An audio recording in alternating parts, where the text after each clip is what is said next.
Clerk. Government business. Next order of the day, Military Justice Interim Measures Amendment Bill 2013, resumption of debate and second reading.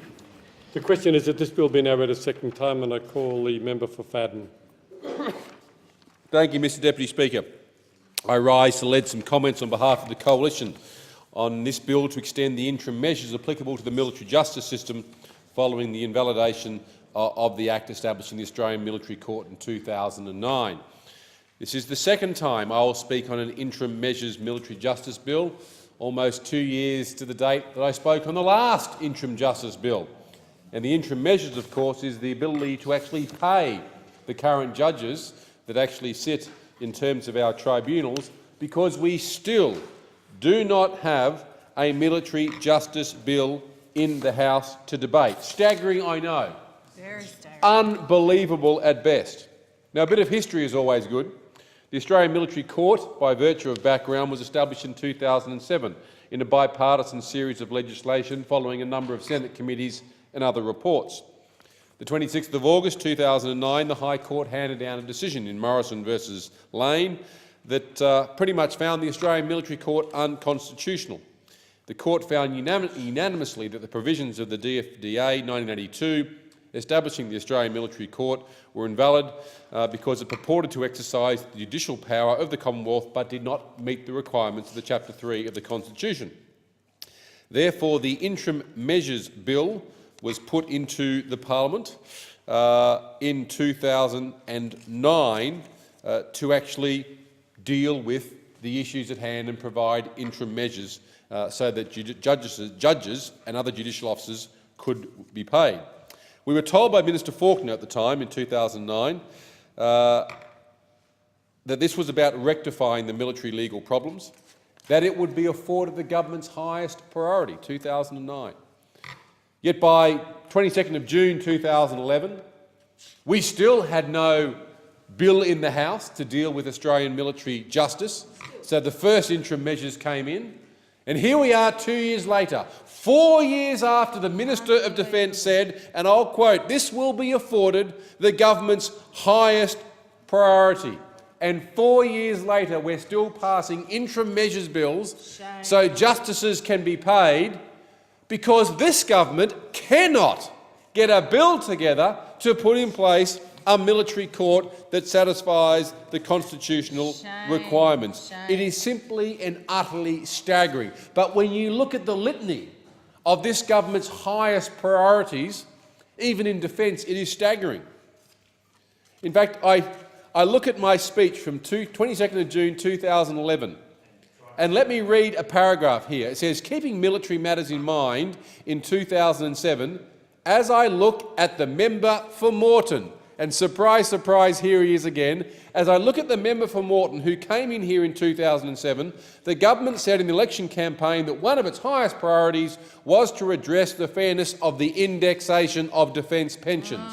Well, member for Moreton, you came in under that platform. You came in speaking the fairness of veteran platforms. After 6 years, where are we? Where are we, member for Moreton? After 6 years, what have you done? What have you done, sir, to ensure that military pensions for DFRB, DFRDB are properly indexed? What has the member for Moreton done? Nothing. And the answer is nothing. No, I won't take a question, member for Moreton. So sit yourself down and find a way to explain to your constituents why in 6 years you've done nothing for the veterans of our country. The highest priority it was in 2009, Mr Deputy Speaker, the highest priority to address the issue of military justice. Highest priority it was to index military pensions. Nothing was done in 6 years. You know what another highest priority was, Mr Deputy Speaker? Defence of the realm and national security was the highest priority. Prime Minister Rudd issued the first national security statement and promised that every single year he would update that. Never updated it ever again, and the Prime Minister has done one. We've had 2 in 6 years. Highest priority national security is.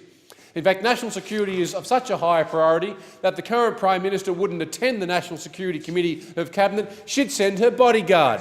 That's how much high priority the Prime Minister puts on national security.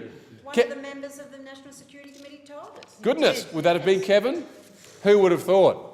If national security is so important, why has this government cumulatively cut $25 billion from defence? Statement of fact, if it was such a high priority. I am sick and tired of this government's highest priorities when it comes to defence. We currently had the budget handed down on Tuesday. Defence apparently did well, a 2.25% increase in the budget, so it kept up with CPI. But when you read through it, their great announcement that there'd be $2.9 billion for electronic attack warfare, Growlers, how much extra money did the government give for Growler attack? None. $200 million. $2.7 billion is absorbed. Order. Member for Fadden, I'll just remind him, the bill before the Federation Chamber is military justice interim measures, and I'd just like to draw his attention to that and bring him back to the bill before the Chamber. Speaker. I'm simply looking at what the last Minister of Defence, because we're on to our third now in 6 years, he said it was the highest priority. And to understand what the Minister says when it comes to highest priority, a history lesson is also worthwhile. Let me conclude with another paragraph out of the last speech I gave on this bill, which was to provide interim measures 2 years ago. I said this: if it takes 2 years to move to reaffirm the interim measures bill, which apparently was the highest priority, frankly, I'm not holding my breath on the government's capacity, capability, courage and conviction to actually get a proper bill into the House. This is what I said 2 years ago. It is 12 months since Fundamental Injustice Day, 12 months since the government lost its way. The Prime Minister's 3 priorities are still nowhere. This was 2 years ago. All we've learned is the Prime Minister's highest priorities simply do not get any priority, and the Minister for Defence's highest priorities get 0 priority. This is a fabulous analogy for this wretched government. Moribund, rotten and incapable of setting an agenda or a vision for the nation, setting priorities it does not keep, setting it agendas it has no hope of ever reaching. Member Fadden, the member for Moreton on a point of... I'd ask that the member for Fadden withdraw the term rotten. And calling me a goose as well. No, member for Moreton resume his seat. The member for Fadden would assist the chamber if he withdrew the comment rotten. I withdraw the word rotten, Mr Deputy Speaker. Have you concluded your remarks? And I conclude my remarks. Yes, the member...